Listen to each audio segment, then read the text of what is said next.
Donc, je crois qu'aujourd'hui, nous avons sans phare pu évaluer les obstacles que nous allons devoir affronter pour qu'on réussisse dans le débat qui va s'ouvrir en février prochain.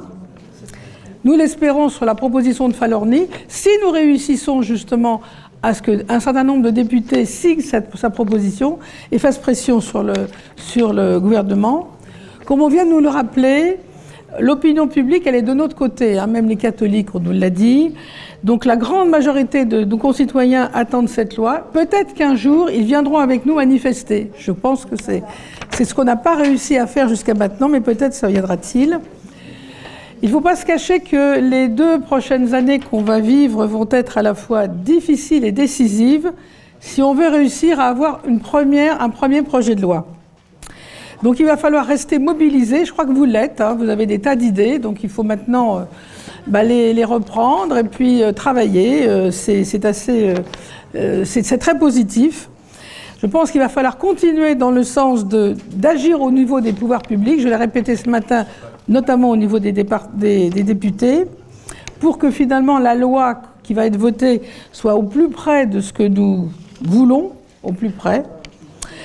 Et puis, comme l'a dit Jean-Louis Touraine, le travail va continuer une fois la loi, cette première porte ouverte. Et nous, à notre niveau d'association, je pense qu'il faudra, pour notre part, en faciliter la compréhension pour les citoyens et puis faciliter l'accessibilité par la formation des soignants, qui est un des volets importants. Former les médecins à justement cette aide médicale à mourir. Je laisse Chantal finir. Est-ce qu'on m'entend avec le micro? Oui. Alors nous avons commencé l'information au public avec nos 2 livres. Le premier, c'était les erreurs et les insuffisances de la loi Claes-Leonetti. Et le second est celui dont est-il parti? Je ne le vois plus, c'est pas grave. Donc vous a parlé le docteur Denis Labelle ce matin, qui est notre guide 2 en 1. Nous allons continuer cette information avec des conférences. Oui, bravo.